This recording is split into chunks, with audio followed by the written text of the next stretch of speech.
दोस्तों UPSC EPFO के APFC exam की notification for the 2026 cycle release हो चुकी है। जो लोग पहले से इस एग्जाम की तैयारी कर रहे थे वो तो खुश होंगे कि भाई नोटिफिकेशन आ गई, हमारी जो मेहनत थी वो अब रंग लाएगी और उनके कुछ प्लान्स में, शेड्यूल्स में कोई चेंज भी नहीं आएगा। वो जिस तरीके से तैयारी कर रहे थे उस तरीके से अपनी तैयारी कंटिन्यू भी करेंगे और उनके मन में सवाल बिल्कुल भी नहीं होगा कि भाई क्या 4 महीने में इस एग्जाम को क्वालिफाई किया जा सकता है, नहीं किया जा सकता, क्योंकि वो पहले से तैयारी कर रहे हैं।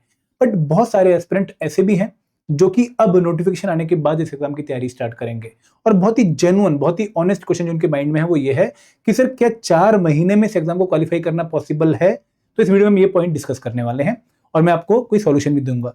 पर दोस्तों आगे बढ़ने से पहले मैं आप लोगों से रिक्वेस्ट करूंगा कि अगर आप इन एग्जाम्स की प्रिपरेशन में, एपीएफसी एग्जाम की प्रिपरेशन में एडुटेप के कोर्सेज में इंटरेस्टेड हैं, बट अगर आप देखना चाहते हैं कि भाई किस तरीके से हमने कंटेंट को कवर किया है, आप डेमो लेना चाहते हैं, तो हमने आपके लिए एक डेमो कोर्स लॉन्च कर रखा है। 1 रुपये का डेमो कोर्स है, 48 घंटे का एक्सेस मिलेगा आपको हमारे मेन कोर्स का और आप चेक कर सकते हैं कि भाई हमने किस क्वालिटी से अपने कंटेंट को फॉर एपीएफसी एग्जाम कवर किया है। और दोस्तों डेमो कोर्स का जो लिंक है वो आपको वीडियो के डिस्क्रिप्शन में मिल जाएगा।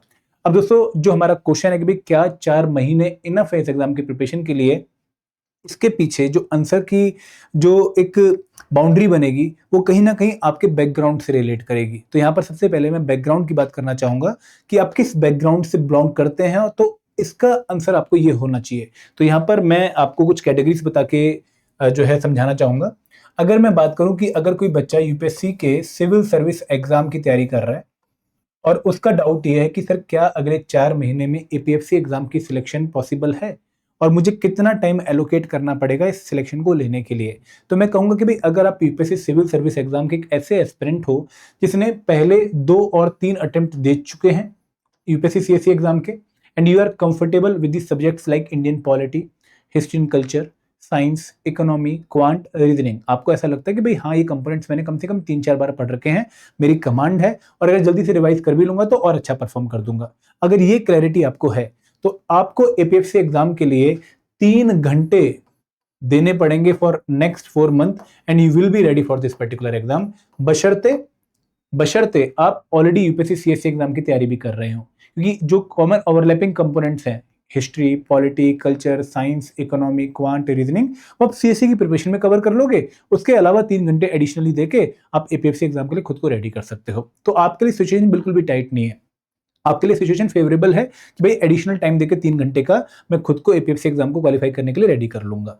अगर आप एक ऐसे एस्पिरेंट हो जो कि एसएससी या फिर सीजीएल एग्जाम की तैयारी कर रहा है, एसएससी के सीजीएल एग्जाम की तैयारी कर रहा है, जिसने quant, reasoning, English, current affair, GK ऊपर ऊपर से पढ़ रखा है, मतलब क्यूआरई प्लस करंट अफेयर तो काफी अच्छा पढ़ रखा है, लेकिन जीके बहुत अच्छा नहीं पढ़ा है, जहां पर उसको ये तो पता है कि भाई कौन सा आर्टिकल किस चीज से है, लेकिन डिटेल्ड नॉलेज नहीं है, यूपीएससी सीएससी जैसी जो है लेवल की नॉलेज नहीं है, तो उस केस में आपको कम से कम 5 से 6 घंटे इस एग्जाम की प्रिपरेशन में डिवोट करने पड़ेंगे फॉर नेक्स्ट 4 मंथ, तब जाकर ये पॉसिबल हो पाएगा कि आप एग्जाम क्वालिफाई कर पाए।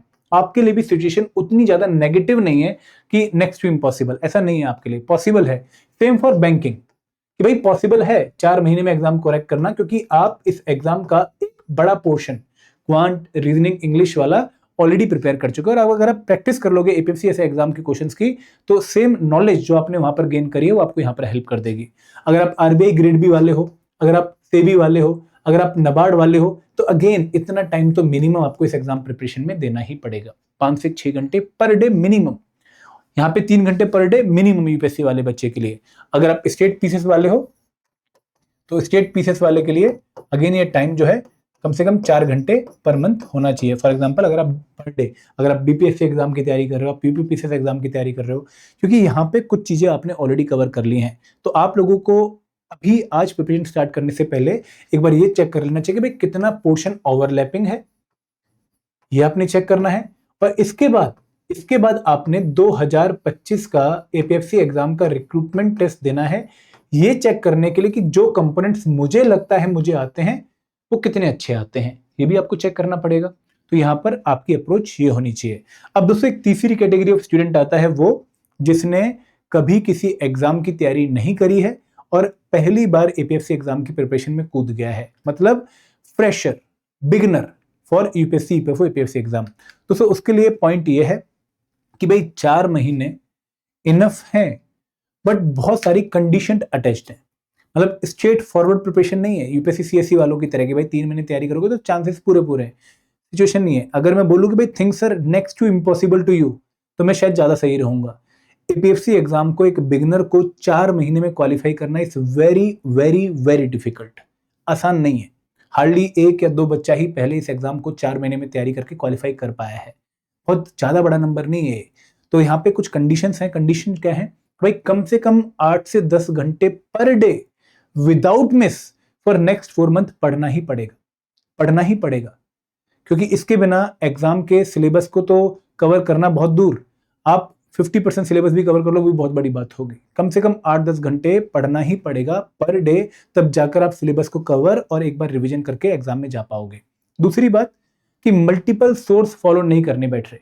आपको पता है कि भाई ये कंटेंट है, अब ये बाउंड्री है, इसी को पढ़ लूं, एग्जाम में चांसेस बन जाएंगे, ये अप्रोच फॉलो करनी पड़ेगी। अब ऐसा नहीं है कि आप यहाँ पर इस टाइम पर सोर्स ढूंढेंगे, अच्छा पॉलिटी की लक्ष्मीकांत उठा लूं, डीडी बसु उठा लूं, अच्छा सुभाष कश्यप भी उठा लेता हूं और पीएम बख्शी का बेयर एक्ट भी ले लेता हूं, अब पॉलिटी पढ़ूंगा। पॉसिबल ही नहीं कि आप कवर कर पाओ पॉलिटी लिमिटेड टाइम में। आपको उन चीजों को कवर करने में कम से कम, अगर आप 3 घंटे पर डे दे रहे हैं पॉलिटी को, तब जाकर आपको 1.5 महीना लगने वाला है। तो यहाँ पर एक ऐसा सोर्स हो कि भाई एग्जाम की रिक्वायरमेंट कर ये सोर्स बता दो, इसको मैं अच्छे से कवर कर लूंगा, मुझे इधर उधर भटकना ना पड़े और मल्टीपल सोर्स ना फॉलो करने पड़े। तो यूपीएससी एग्जाम की तैयारी का एक मूल मंत्र है कि भाई एक सोर्स को 10 बार पढ़ लो, ना कि एक सब्जेक्ट के 10 सोर्सेस को पढ़ो।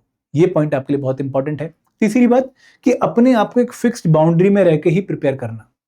ऐसा नहीं कि भाई कुछ भी पढ़े जा रहे हो, कितना भी पढ़े जा रहे हो, एग्जाम की रिक्वायरमेंट समझो, देखो कि भाई इस एग्जाम में ये प्रायोरिटी कंपोनेंट्स है, ये हाई वेटेज कंपोनेंट्स हैं, इनको अच्छे से प्रिपेयर करता हूं, फिर कहीं और जाऊंगा। और ये बाउंड्री है। पढ़ने को तो आप किसी कंपोनेंट में जितना मर्जी पढ़ सकते हो, कोई लिमिट ही नहीं है पढ़ने की।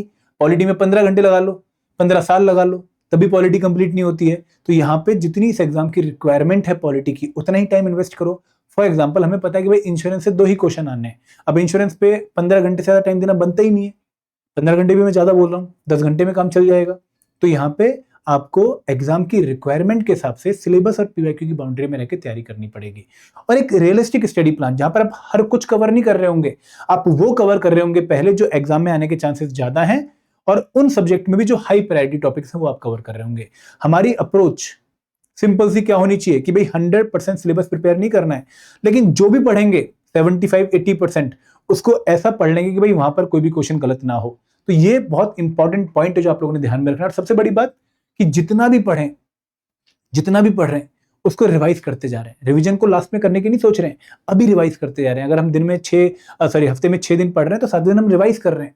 अगर ये अप्रोच आप फॉलो करो तो कहीं ना कहीं सिलेक्शन के चांसेस पॉसिबल हैं। अगेन टफ है सिचुएशन बहुत, क्योंकि अगर आपकी रिदम नहीं बनी प्रिपरेशन की तो 10 घंटे स्टार्टिंग से ही पढ़ना मुश्किल हो जाता है। बट मैं कहूंगा कि भाई 8 घंटे से शुरू कर लो। पहले 21 दिन 8 घंटे पढ़ो, फिर 10 घंटे करो, फिर 12 घंटे पढ़ो, फिर 14 घंटे पढ़ो, धीरे धीरे टाइम बढ़ाओ। तो यहाँ पे पॉसिबिलिटी है, लोगों ने सिलेक्शन एग्जाम में ली है, बट इक्का दुक्का ही बच्चे थे ऐसे। तो अगर आप रेडी हो इस चीज के लिए तो एग्जाम की प्रिपरेशन में कूदो, चांसेस पूरे हैं। अब दोस्तों अगर मैं सोर्स की बात करूं कि भाई आपको कहां से प्रिपरेशन करनी चाहिए, तो मैं आपको एडुटैप का कोर्स एक बताना चाहूंगा, मास्टर कोर्स, अगर आप बिगिनर हो, क्योंकि ये कोर्स एक कंप्रेहेंसिव सॉल्यूशन आपको प्रोवाइड करता है to qualify APFC in exam. कैसे? कि पहली बात तो आपको इस पर्टिकुलर कोर्स में हर कंपोनेंट का वीडियोस, नोट्स और क्विज देखने को मिलेगा, जो कि कंप्रेहेंसिव है, एग्जाम की रिक्वायरमेंट को मीट कर रहा है। फॉर एग्जांपल अगर आप क्वांट में जो है आए हो और क्वांट की वीडियोस देख रहे हो, तो यही क्वांट की वीडियोस आपको हेल्प कर देंगे यूपीएससी के 99% क्वेश्चन सॉल्व करने में। Same for English, maximum question solve हो जाते हैं। सेम फॉर क्वांट, अगर मैं बात करूं गवर्नेंस की, पॉलिटी का यही बाउंड्री है, इसी को प्रिपेयर कर लो, आपको कोई लक्ष्मीकांत, कोई सुभाष कश्यप पढ़ने की जरूरत नहीं है, यही आपकी बाउंड्री बन गई। तो ये कोर्स कंप्रेहेंसिव सॉल्यूशन है आपकी प्रिपरेशन को अच्छे से जो है डिसाइड करने का। और दूसरी बात कि भाई यहाँ पर आपको हर एक कंपोनेंट में टॉपिक वाइज क्विज देखने को मिलने वाले हैं। अब आपको पता है कि भाई पॉलिटी में 10 चैप्टर मुझे प्रिपेयर करने हैं। 10 चैप्टर में मुझे क्या मिलेगा कि भाई मुझे हर चैप्टर की वीडियोस मिलेंगी, मैंने वीडियोस देखी, नोट्स जिनको मैं डाउनलोड कर सकता हूँ, क्विज जिसको मैं अटेम्प्ट कर सकता हूँ, प्रैक्टिस कर सकता हूँ। तो आपकी एक टॉपिक की कवरेज वहां पर आपको कंप्लीट देखने को मिल गई। और दोस्तों सबसे बड़ी बात कि भाई यहाँ पर आपको हर कंपोनेंट कवर देखने को मिल रहा है। और यहाँ पे अगर आप साथ साथ देखें, आपको सॉल्व पीवाईक्यूज मिल रहे हैं यूपीएससी पीएफसी एग्जाम के, आपको वीकली मेंटर टॉक सेशन देखने को मिल रहा है, जहाँ पर आप हर हफ्ते आके अपने डाउट पूछ सकते हो। तो ये एक ऐसा इकोसिस्टम है जहां पर आप सेफ, सिक्योर और गाइडेड रह के एग्जाम की तैयारी कर सकते हो। एंड दोस्तों मास्टर कोर्स के अलावा अगर आप सीएससी बैकग्राउंड के हो तो आपके पास स्पेशल सब्जेक्ट कोर्स है, जहां पर जीएस कंपोनेंट्स के जो आपने ऑलरेडी पढ़ रखे हैं, इनके पास आपके पास कंटेंट है जिन कंपोनेंट्स का, उनके आपको क्विज मिल जाएंगे चैप्टर वाइज, और आपको स्पेशल कंपोनेंट्स की वीडियोस, नोट्स और जो है क्विज मिल जाएंगे। तो आपके पास कंप्रेहेंसिव प्रिपरेशन होगी, करने का जो है मौका मिलेगा कंप्रेहेंसिव प्रिपरेशन उन कंपोनेंट्स को जो आपने कभी प्रिपेयर नहीं किए, स्पेशल कंपोनेंट्स। तो ये आपके लिए कुछ कोर्सेज हैं जिनको आप चेक कर सकते हो और वन स्टॉप सॉल्यूशन आपके बन जाएंगे। आप इस पे भी अगर रिलाई करते हो तो भी सिलेक्शन के चांसेस आपके बन सकते हैं। और दोस्तों कोर्स पे अट्रैक्टिव डिस्काउंट भी चल रहा है। आप लोग हमारी अगर वेबसाइट पे आते हो तो यहाँ पर ईपीएफओ के कोर्सेज के लिए आपके पास 56% डिस्काउंट है, जो कि वन टाइम ऑफर है। कल शाम जो है 20 तारीख शाम को 5 बजे तक, सॉरी 12 बजे तक रात को। तो यहाँ पे अगर आप one time 56 coupon code use करते हो तो 56% का ऑफ आप ले सकते हैं। बहुत जो है मिनिमम प्राइस पे हम आपको अपना कोर्स प्रोवाइड कर रहे हैं। एंड दोस्तों सबसे इंपॉर्टेंट चीज कि भाई ये कोर्स आपको हेल्प करेगा हर कंपोनेंट जो आपने नहीं भी पढ़े हुए, सोशल सिक्योरिटी, जनरल साइंस, ठीक है, कल्चर हिस्ट्री तो काफी लोगों ने पढ़ा होता है, ठीक है, अकाउंटेंसी और आयरन लेबर लॉ, यहाँ पे अकाउंटेंसी आयरन लेबर लॉ है, कंप्यूटर एप्लीकेशन है, 10 फुल लेंथ मॉक है। तो एक अच्छा सॉल्यूशन आपके पास है, आप इसको चेक कर सकते हैं। तो this is all from my side. अगर आप में से कोई भी कोर्स के लिए इंटरेस्टेड है, लिंक वीडियो के डिस्क्रिप्शन में है। डिस्काउंट आपको मैंने बता दिया है, वन टाइम 56, आप अभी जाकर इसको चेक कर सकते हैं। Thank you very much. जय हिंद, जय भारत।